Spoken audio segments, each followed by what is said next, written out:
fantastic. I mean, that's put me in mind of the next subject I'm going to give you, because I'm always fascinated and amused by very strange and bizarre pairings of people. And, you know, we mentioned earlier about Marc Almond and Georgie Payne being on the same. There's my much shared story about working with Bruce Forsyth and Lou Reed on the same show, which was totally surreal.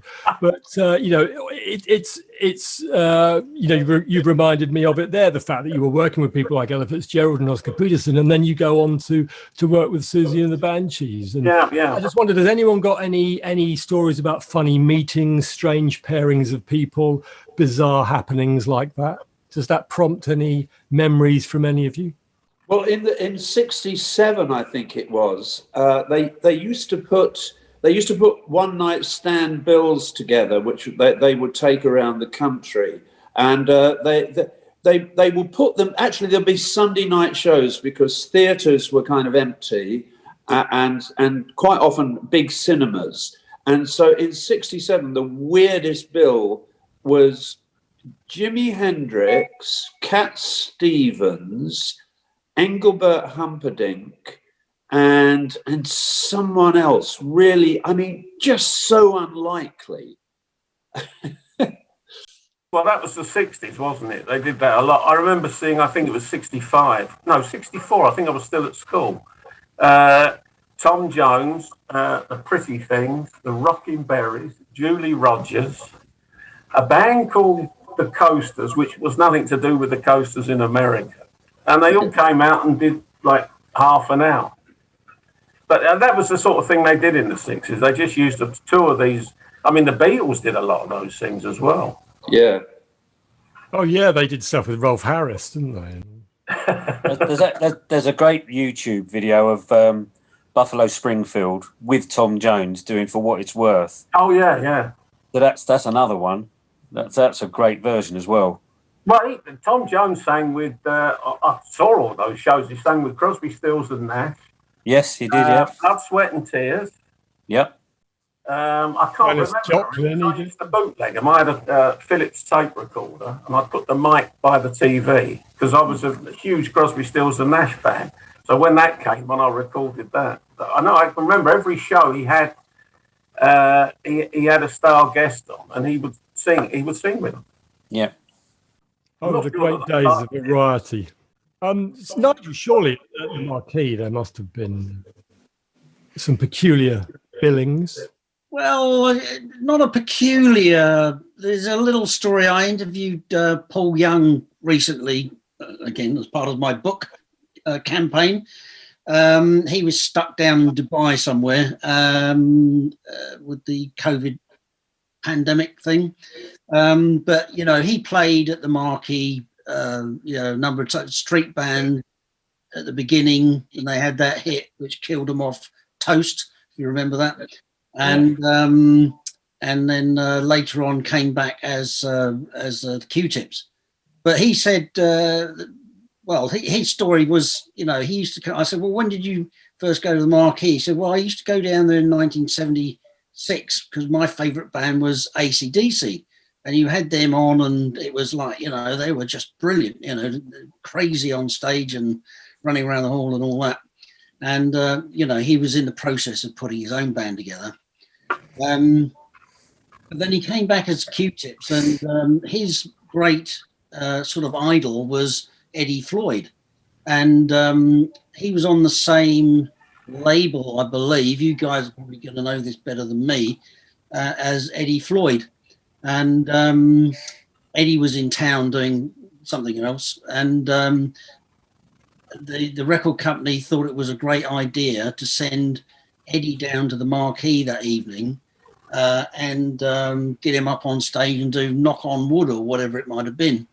And this turned out to be not the oddest pairing, but the best gig, the best show, the ultimate thing that could ever happen to Paul Young was that Eddie Floyd got up on stage with him and sang Knock on Wood.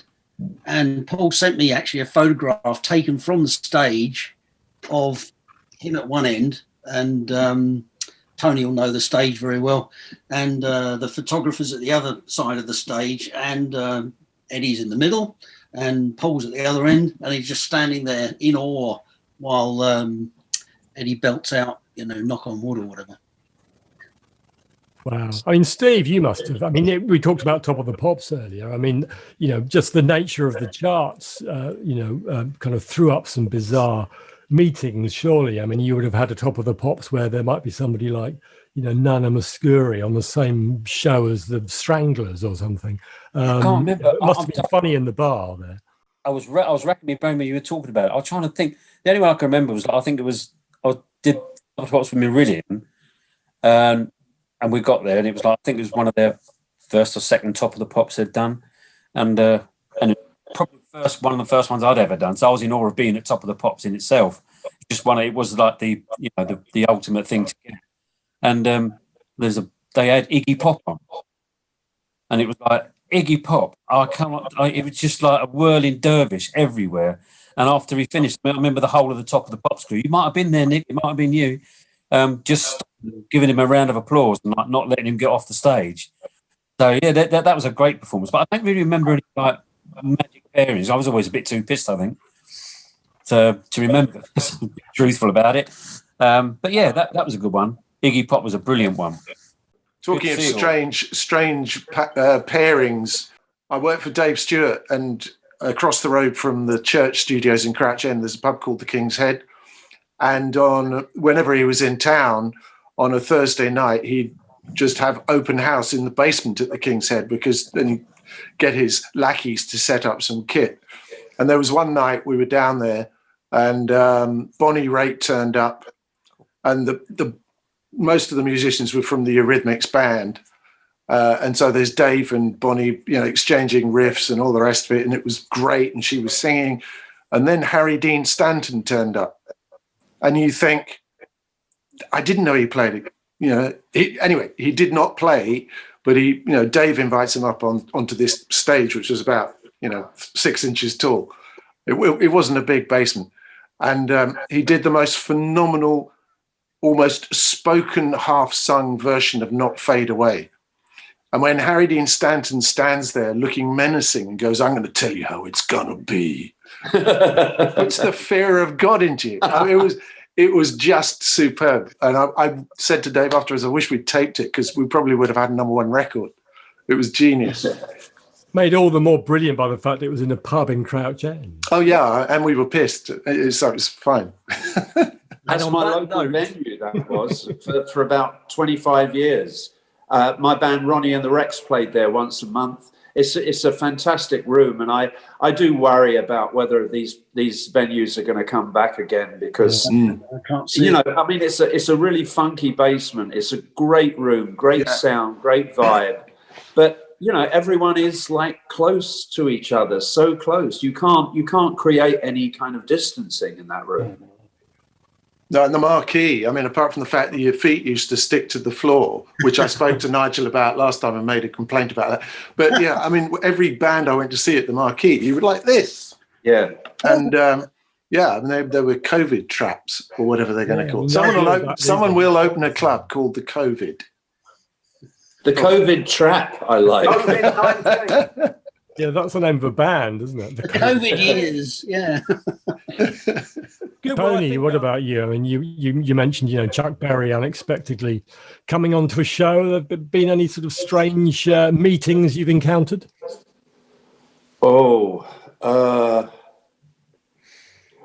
actually, all right. If you're talking about Iggy Pop, there was a time our first tour, the Fabulous Poodles tour in the States. It's like 3-month tour. And I guess we're about halfway through it, and we're playing in Detroit. And I found out that James Brown was on in this kind of like it was a time when the real good soul stuff was swept aside by disco, and so James Brown must have had the smallest band that he'd had in years and years, an 8-piece, something like that. And he was working the back room of this hotel in Dearborn on the outskirts of Detroit. And the record company got us into in to see it, and I'm sitting in the front row, and I look around, and it's Iggy Pop. I'm sitting next to Iggy Pop, and I said, wow, I saw you at the Music Machine about 6 months ago. You're fantastic. It was a great show, Oh, thanks a lot. And I said, what are you doing here? And he said, without this man, there would be no music. And I thought, wow, he's a fan. That's a very, very good Iggy Pop impression. Well, thank you very much. Funny you talk about James Brown, because when I first started at Polydor, I was working in the office and there was a knock on the door, and I opened it up, and there was these two guys, James Brown and his manager, and he said, "Hey, I'm James Brown. How you doing, man? Nice to meet you." And he went round the whole of Polydor and spoke to everyone. He went from the top to the bottom, and he went up to the cleaners. And of course, they wouldn't recognise him from James Last. I mean, they knew James Last, James Brown. And that's the first year I started, 1973. And I couldn't believe it because I was always a big fan. I've always remembered that. Hey, man, I'm James Brown. How you doing?